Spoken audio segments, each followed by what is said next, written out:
for every $8 traded in ESC, only $1 is traded within ESC. $8, $7, it's outside our borders within ESC. That speaks to the challenge ahead of us. We have to diversify our markets. We have to leverage on competitive advantages. One of the reasons why we are still operating at 12.5% within ESC is we're producing the same things at primary level again. We don't remain within our small corners and fight on who's the tallest among the pygmies, which is the case as it is right now.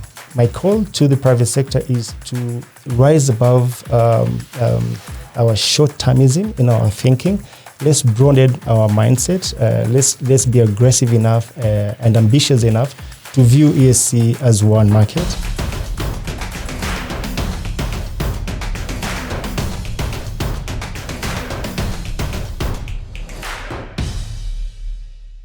Greetings and welcome to the 6th episode of The Inside Edge, a podcast by RSM Eastern Africa. Today we have with us Mr. Ahmed Farah. Ahmed is the Executive Director of the East African Business Council, EABC. He has also served as the Country Director for Trademark Africa and the CEO for the Kenya National Chamber of Commerce and Industry. Ahmed is an accountant by profession and has exceptional leadership in regional integration, public-private dialogue, donor relationship, and resource mobilization. Today he is here to tell us more about the East African Business Council and to also explore how the East African community is moving and the pace at which it's moving. Thank you very much, Ahmed, for accepting our invitation, and karibu sana. Thank you very much, Ashif, and thank you for having me. Ahmed, can you tell us more about the East African Business Council and its links to the East African Community Secretariat and also the BMOs like CAPSA and the relevant other BMOs that touch on economic and policy aspects of East African community? The East Africa Business Council is the apex body of private sector within East Africa. It's the voice of private sector within East Africa, with a vision of championing a borderless East Africa for trade and investments for the good of and prosperity of the East Africans. We are structured in a way that gives us presence across all the East Africa partner states. We are headquartered in Arusha, Tanzania, physical close proximity to the East Africa Community Secretariat. But within the East Africa partner states, we have presence through our national focal points. The national focal points will ordinarily be a BMO that has been appointed within that country. And for Kenya, for instance, it's CAPSA. For Uganda, it's Private Sector Foundation of Uganda. So even though there are other BMOs in Kenya, and we do have direct relationship and partnership with them, we have an entry point through our national focal points. And within each partner states, we also do have physical presence through our staff. So we have national liaison officers who do work closely with the national focal points. And at the East Africa level, with the Secretariat, we have the observer status that has been granted to the EABC. And this allows and provides a platform for EABC to participate at technical discussions and policy discussions at technical levels, sectoral levels. We do also get invitation to participate at the Council of Ministers, where we present private sector issues. So you're very much involved in the day-to-day activities of East African Secretariat and the ability to know what is happening and to provide feedback on behalf of the private sector. Would that be correct? The first part, no. The second part, yes. Okay. So we don't work day-to-day with ESC Secretariat, but we do have this working relationship with the ESC Secretariat, as I've just explained. And this is on the premise, the fact that the treaty of ESC is on the back of private sector to drive integration. Articles 127, 128, 129 of the ESC treaty really provides a platform for private sector to be the driver of integration. And the structures that we work with is through the technical teams, sectoral teams, where we represent private sector voice, private sector issues. Yes, to that extent, we do have that working arrangement with the Secretariat. Okay, and congratulations on the launch yesterday of the EABC's CEO's Trade and Investment Roundtable. And thank you for having me for the launch. Just tell us, what is this roundtable going to do? And I understand you're going to have a forum soon in, I think, 17th and 18th of September. Tell us what it is and why should private sector participate in this? So yesterday's CEO Roundtable for Trade and Investments in Kenya was the second edition.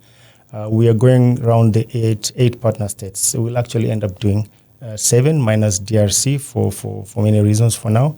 But we're going to go around all the other 7 partner states where we're going to run the roundtable discussions on trade and investments.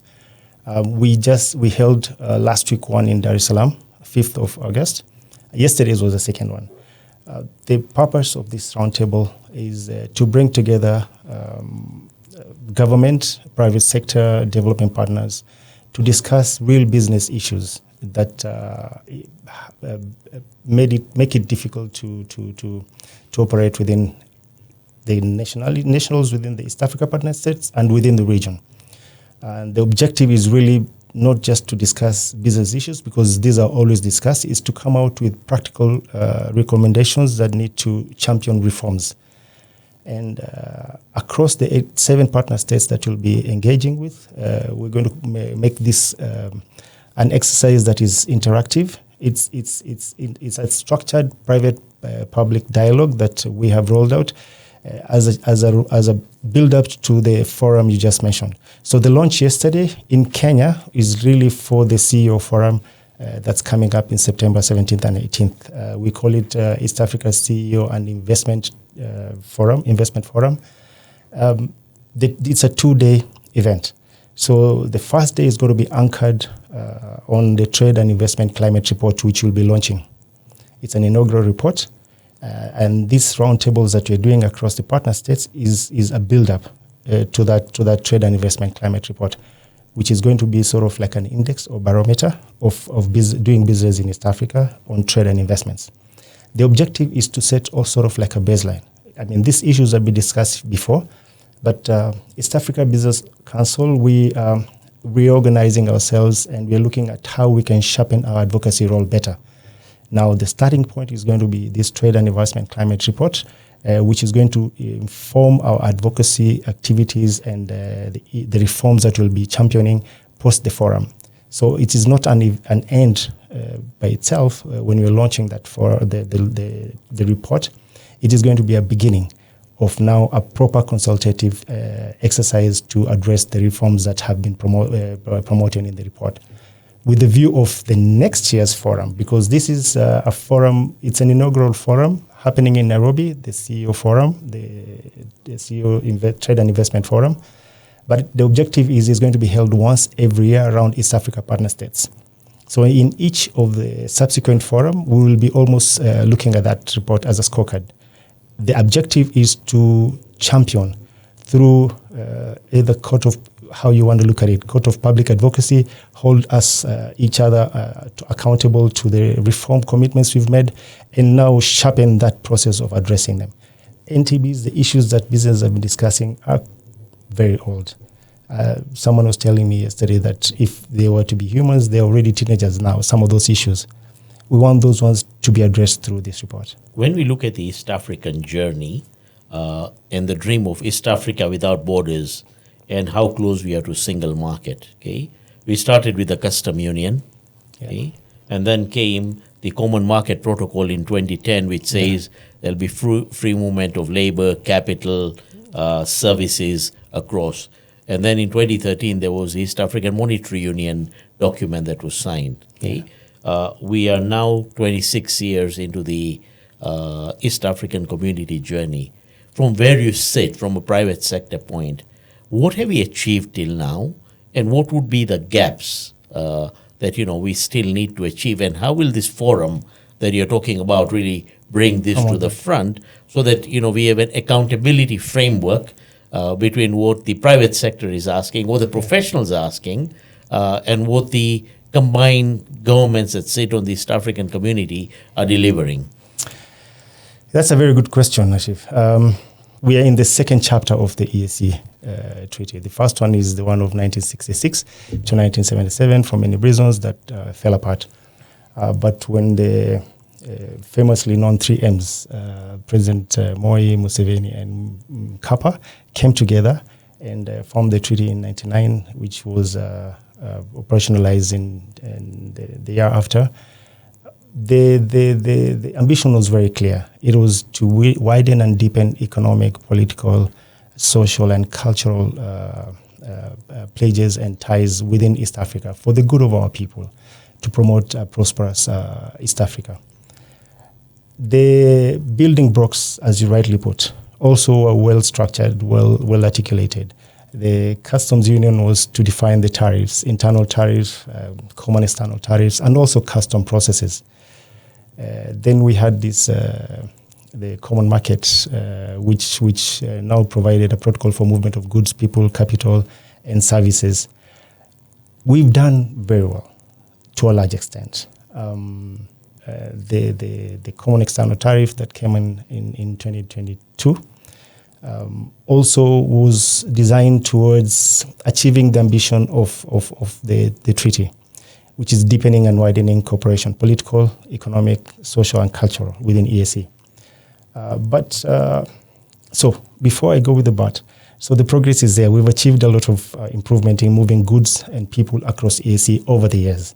If you look at between 2024 and 2025, we had a 28% increase in intra-EAC trade. That's something to celebrate. But if you look at what's beneath the numbers, it speaks to a lot of untapped potential. It speaks to a lot of barriers to doing business across EAC. The level of trade between East Africa, if we look at the proportion of total trade compared to what EAC countries traded with each other, is about $19.6, $19.7 billion. That is just shy of 12.3, 12.4, 12.5% of our total trade within EAC. Break it down simply, for every $8 traded in EAC, only $1 is traded within EAC. $8, $7, it's outside our borders within EAC. That speaks to the challenge ahead of us. And this is as a result of many factors that the private sector has articulated over time. So what EABC is looking at doing is to now bring a structured way in which we can start addressing these bottlenecks, these barriers.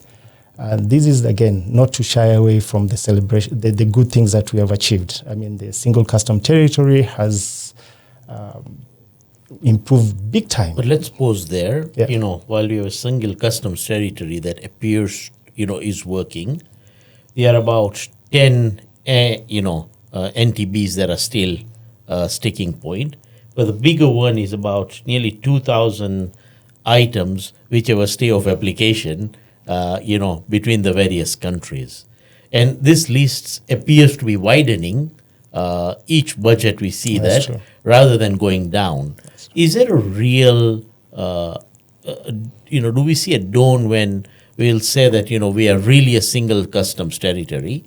But the other part is like the agreement with the economic partnership agreement with the EU, signed in 2014, only ratified today, I think, by Kenya only.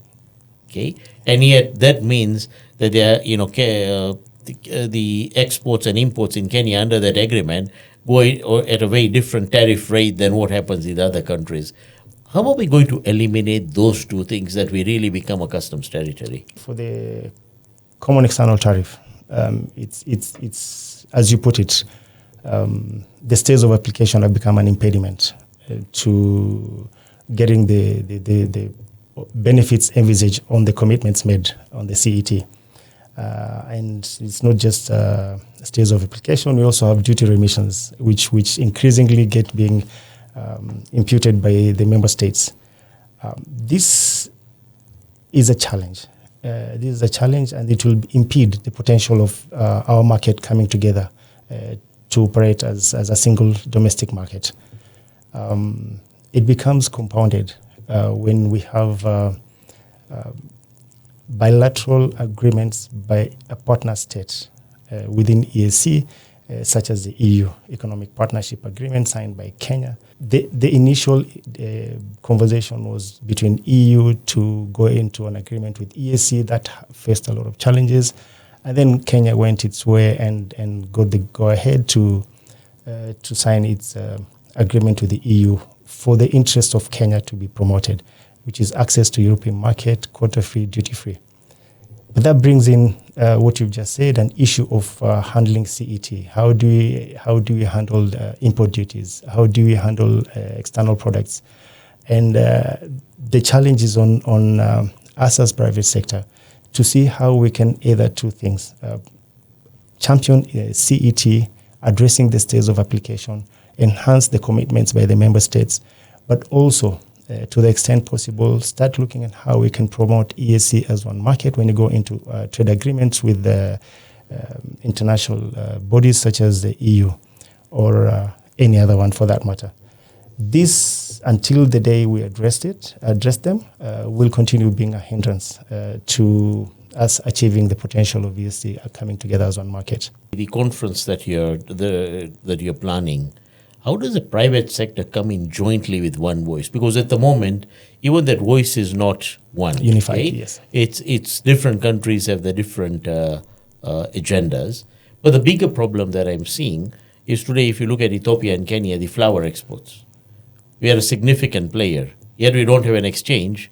We have to go to Amsterdam to sell our flowers. Yeah. And there's a delay, okay? Yeah. Because it's consolidated, it's sent there, then it sits there. Then if we had an exchange here, okay, in whichever country it was, the flowers would be with the people within 3 days. That's true. So there is 3 or 4 days in between that could be cut.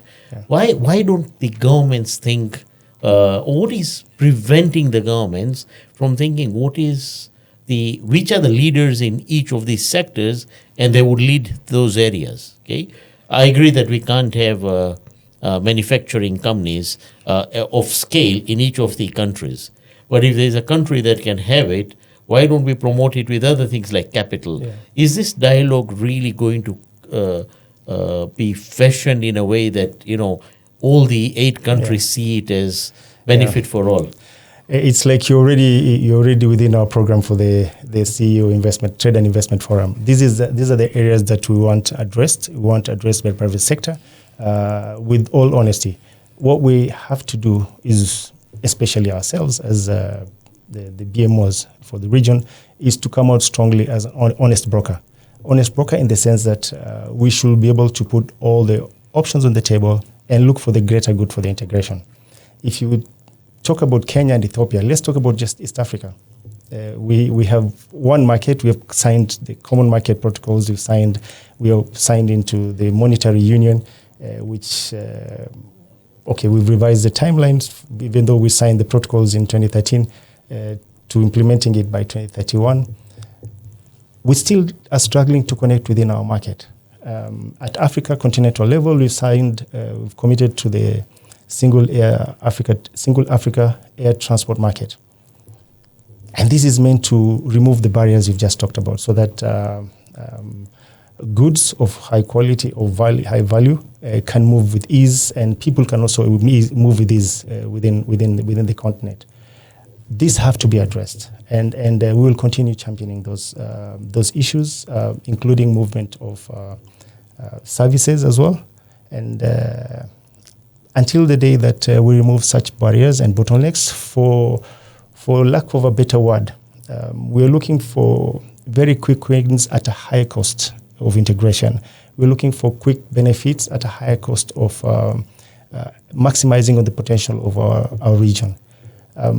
If you think about the main reason why we have still not liberalized our airspaces, more often than not is not just protectionism and maintaining our brand of airlines, but it could be, if you look at the ticket, what is the percentage of your taxes on your ticket? That's what the nations are fighting for. Now we need to flip that conversation. The opportunity cost of getting away with those duties, opening up the market, what level of economic development can we champion within our regions? On the issue of diversifying our economies, I think that's exactly the way we should go, and that's what we are championing. We have to diversify our markets. We have to leverage on competitive advantages. One of the reasons why we are still operating at 12.5% within EAC is we're producing the same things at primary level again. Until the day we maximize on regional value chains and we leverage on each other's potential. When we say, for instance, Uganda and Tanzania produces cotton and the production and value addition is done in Kenya because we have geothermal. This is hypothetical. This is the example of issues that ABC is looking at championing, so that we don't remain within our small corners and fight on who's the tallest among the pygmies, which is the case as it is right now. One question that I get asked is the Africa Continental Free Trade Area. If there's going to be trade amongst Africa, is ESC going to be relevant? And I just want to understand your viewpoint on that. 100% ESC is going to be relevant. The building blocks of the Africa Continental Free Trade Area is on the back of the economic blocks. And we have 7 of them. ESC is the front and center of this integration. We are the most integrated economic bloc within Africa. And for the advantage and experiences that we've already accumulated, having the experiences around rules of origin, common external tariff, these are things that will augur well for us. We've also done a lot of improvement in connectivity, trade facilitation, border ease of movement across borders. Today, because of the one-stop border post concept, you move 70% faster than before. A lot of African continents don't have that ease of movement within their borders. So we should see ourselves as a trailblazers of promoting AfCFTA. And that will give us also a lot of advantage in terms of scale for our businesses. Yeah, I think my answer was pretty much same, saying that to have a really continental free trade area, you need road connectivity, you need rail connectivity. 100%. We have that, okay, and that's where we can make use of scaling to supply the other African markets. Exactly. But we are not going to be able to do that unless we invest in scale ourselves. Okay? And you said who is tallest among the pygmies. That's the reality. We all want to manufacture the same thing. Yeah. In fact, there's some groups that manufacture the same thing in 3 different countries. Why is it not done in a single country? So I think that consolidation is going to be critical, in terms of maximizing benefit. To the same point, at East Africa Business Council, we are very much aware of that. We have programs already that we are running.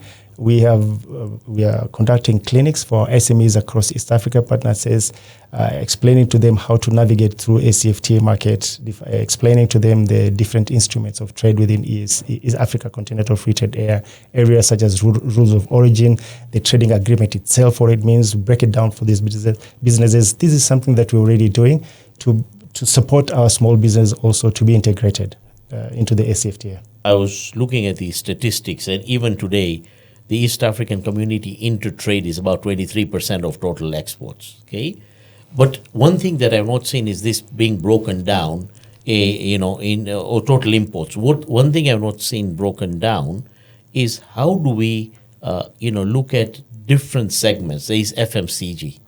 Ideally, we should not be importing anything of FMCG related from outside. We should be self-sufficient. Then there is the second level of goods. Plastics and hardware and those others. And then there's a third level of intermediary goods where you need scale. There's a fourth level like fuel and steel. Okay, do you think it would be good to have benchmarks across each of these sectors of production, and to see this, the level should be pretty much zero, so we should be 100% manufacturing and totally self-reliant, while in the others the roadmap. Because when we have one statistic, it doesn't give the true picture of what that number should be. I don't know if it's something that you guys are doing or any of the BMOs are working on that. I mean, it's something that we are focusing on as well, because we are championing ESC and we are championing the treaties and the commitments of ESC.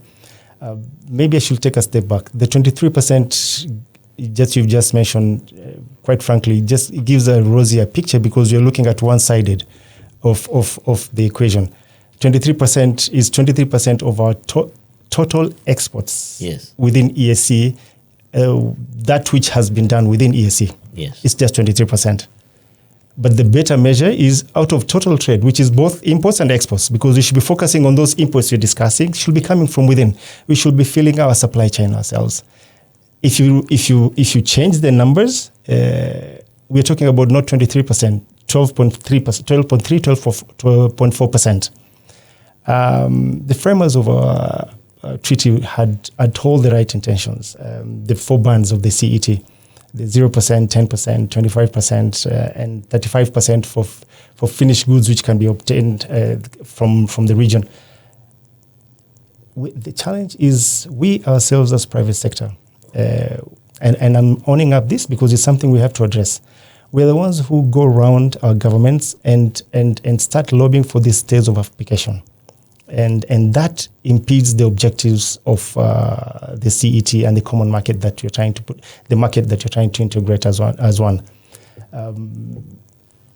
The challenge of the 0% was to promote the heavy machineries, the raw materials that cannot be obtained here. This is to champion and promote manufacturing within our regions. And that should be in a very intentional way, in a diversified way. Which is what I spoke to earlier, leveraging on each other's competitive advantage. The 10% is those intermediate goods which cannot be obtained within the region, but we need it to also spur the manufacturing concerns within our markets. But what we end up doing is now talk to quietly our governments and say, oh, look, we are supporting the backward integration, we are supporting the farmers. And because you're supporting the farmers, you're creating employment for the farmers. Give us this protection within our sector and go against the CET commitments. And that creates a barrier. And now country X cannot access our market because our government has had our plea. And in the process, even though we're supposed to be seeing one another as one market, import from a country within partner state will be seen as outside the EAC. For as long as we go that route, we will not be able to maximize on the potential that we have. At this roundtable, if I were to look at 4 or 5 things, okay, the first is an agreement on a double tax treaty between the countries. We have double tax treaties with everybody else except ourselves, okay? And I think that issue needs to be 100%. regularized. The second one that I see, which is very critical, is the 0 and the 10% duty rates are actually creating issue around tax avoidance. Yeah. Because what is happening, the country of origin and the country where the invoice comes from or the invoicing hubs are growing. Okay, is there a way of all countries having a transparent system that when goods are coming from certain countries, the invoice also comes from these countries, and it's compared at the time of what is the value add. That is the second one. The third one that I really see, which is very critical, is what should be this measurement of percentage of export or whatever broken down into the 3 or 4 categories: FMCG to slightly higher capital intensive goods to very capital intensive goods, which we might have to rely on today, for the medium term. The fourth area that I really see is the issue around the lobbying framework. What should the governments consider when any individual person in a private sector or part of that entire sector is lobbying for something? Is there a clear metrics and the numbers and everything that supports it? Okay, so there is a clear framework before a stay of application is given. If those 4 can be agreed, I think we'll move quite forward in terms of making East Africa more competitive. And the last one is, I think, our rates of withholding tax on services. Okay, when you are taxing 20%, it means that somebody is making 50%, because it's 20% on income. Yes. Somebody is making 60-70% profit on the other side, which is not there. So the cost of importing goods, services is very high. And I think the last one which the private sector needs to look at to widen the tax net is the issue of an SME tax framework in all countries that is uniform, okay, that makes a clear definition of what SME is. Who is an SME? Yeah, and then what is the tax for that, which should not be complicated, which should be based on one metric, okay, to tax them. I don't know if these would be similar things that you're looking at. 100%. On the double taxation DTA agreement, we need it. We have it. We have not operationalized it. It creates a lot of uncertainty on income distribution. It creates a lot of opportunity for an income to be charged twice when you're declaring dividends, and that makes it difficult for corporations, especially the ones that operate cross-border. You raise a very good point. Maybe it is high time we should create a legislation on lobbying, because one of the gray areas which is misused a lot by all parties from across quarters is what we call lobbying. It's not done in the day. It is done behind curtains, and you don't see the figures behind it, and there's not enough disclosures. We have good best case examples and benchmarks that we can adopt that is going to increase transparency in our lobbying. That will be able to put all the structural issues you've just highlighted on the table. We will have intentional efforts being made to promote certain sectors, to promote certain business communities, because it's clear the end game that you're trying to achieve. It is not towards a selfish end of a specific segment of the economy. You speak about SMEs. I mean, one of the things that we have to do, and it's not just for the good that you've explained, which I agree with, it is also for the good of the country's national statistics and data, and also collection of revenue and business support services a government can offer. A good example, in Kenya, we have about 7.2 million SMEs. Only about 1.5 million are formalized. The rest are informal. And what that simply means is they don't exist. But they don't exist for a lot of reasons, which can be attributed to misunderstanding of what it means to be formally registered, what it means to be having the direct line of sight to a revenue authority. But the misconceptions and the biases are very much there.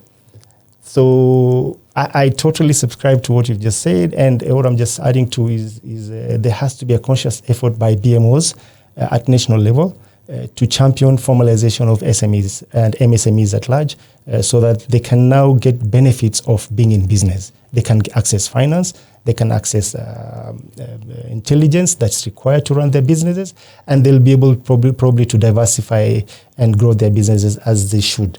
But if we continue the way we're continuing right now, we really are limiting our growth. Ahmed, if I give you 1 minute and to make a call to the private sector to join the forum on 16th and or 17th and 18th of September, what would you say?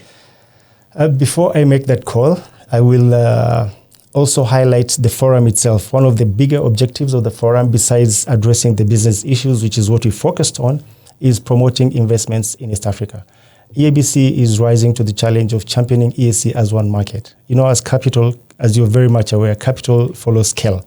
And we want to do that, play that role as a convener within EAC to champion our market as one investment destination. And towards this, we are pulling together what we call East Africa Investment Projects Catalog, which is not just an aggregation of projects existing across the countries, but with very clear criteria on why we're including them in the investment promotion projects catalog, IPC. It has a potential for regional value chain. It promotes our economies jointly. It has those opportunities for scale across. This will be. We are pulling it together now, and we are also championing the IPC, running a matchmaking exercise with potential investors and capital providers. We're going to have a session during the forum, day 2, that is going to focus on just that. We're going to have matchmaking going on. We're going to have a deal room that's going to look at driving investments. My call to the private sector is to rise above our short-termism in our thinking. Let's broaden our mindset. Let's be aggressive enough and ambitious enough to view ESC as one market. Let's see how we can leverage from whichever corner we are the potential of the sector or business line you are in, and work together with East Africa Business Council to promote access to those markets. I always say every business is focused on the bottom line, but the bottom line is driven by two aspects of the financial statement, the income and expenses. Income, it's as simply as market access. If we champion the market access of businesses across EAC and in the wider Africa market, then there will be reason for business to stay. The expenses is the frictions. We need to remove the NTBs, the everlasting NTBs. An extra minute delay taken in crossing a good or a container across a border, it is a cost to the business. We need to be as ruthlessly efficient in our corridors, in our borders, in our posts, so that we maintain our competitiveness. So my rallying cry to private sector is let's join hands together to make the East Africa community a reality as one market. Thank you, Ahmed. Thank you for joining us today, and it's really great to have you. And it was short notice, but I thought with the conference that you're doing, it would be good for the private sector to hear the benefits of joining that and be part of this bigger change that we all want, Asante but sana. don't want to take the leadership of it. So thank you for taking that leadership. Asante sana, and thank you for having me. I really appreciate it. And thank you, viewers, for joining us today. I think as you watch the podcast series, please like them, but also share your comments in the comments section, which can generate new debate, and come back to us on any additional topics that you want us to cover. But thank you for supporting and being part of the viewership of the Insight Age. Thank you, and bye, everyone.